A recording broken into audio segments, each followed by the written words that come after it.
Ben Isid. I've lived here in this region for about 23 years. My friend Sasha came with an idea of having a paddle to protect the Salish Sea from the threat of tar sands and tankers and pipelines. And so we formed a committee and organized the first year's paddle, and now we've just completed the third year.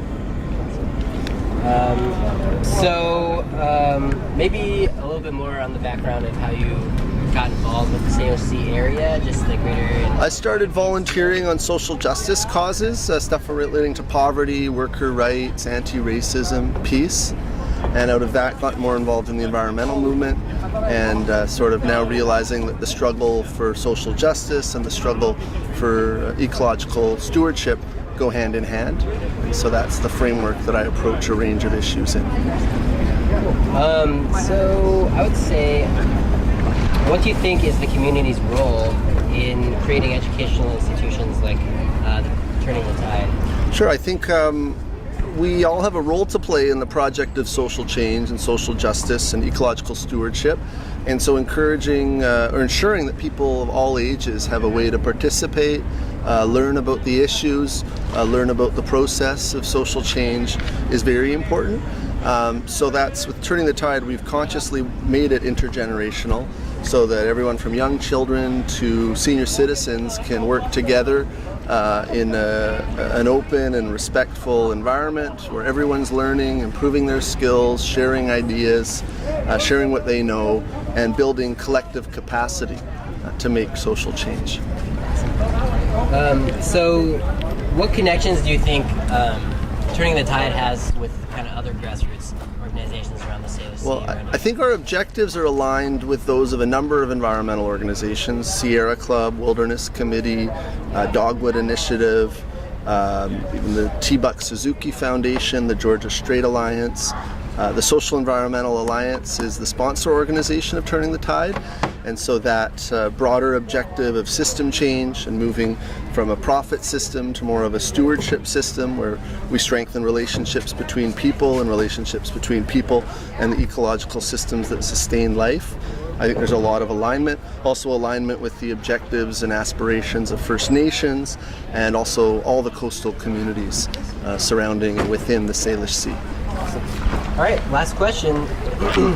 What do you think is the communities, or maybe like grassroots kind of community, educational institutions, and how do you think they're different than like state or federal or university funded? Well, I guess they're fueled by people power, and there's definitely a lot of people power in even the more formal institutions. But here, I guess it's a very bottom-up model, where overwhelmingly it's based on voluntarism. So people band together because they want to, not out of necessity in terms of their income or other sort of hopes of financial gain.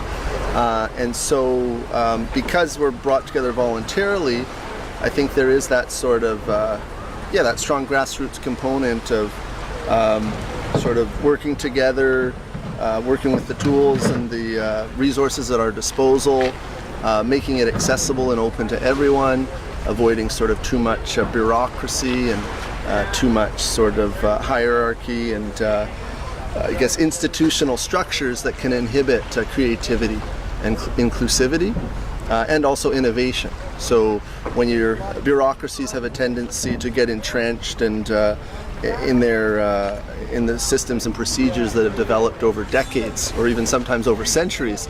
And so with grassroots initiatives, there's often much more openness to trying things differently and experimenting and seeing what works.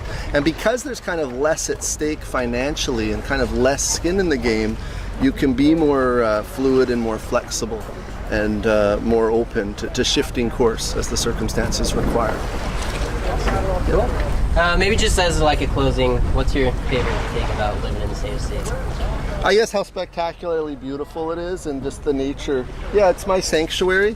I'm not a religious person, but there's something supernatural about the coastal ecosystem, both the marine ecosystem and the terrestrial ecosystem. So all the sea life, all the intertidal zone, but also the rocky bluffs, scary oak meadows, Douglas fir and cedar forest, and all the species that inhabit the land and sea ecosystems. So it's a spectacular place to live, and that's really what drives my passion to get out into it and my commitment to protect it.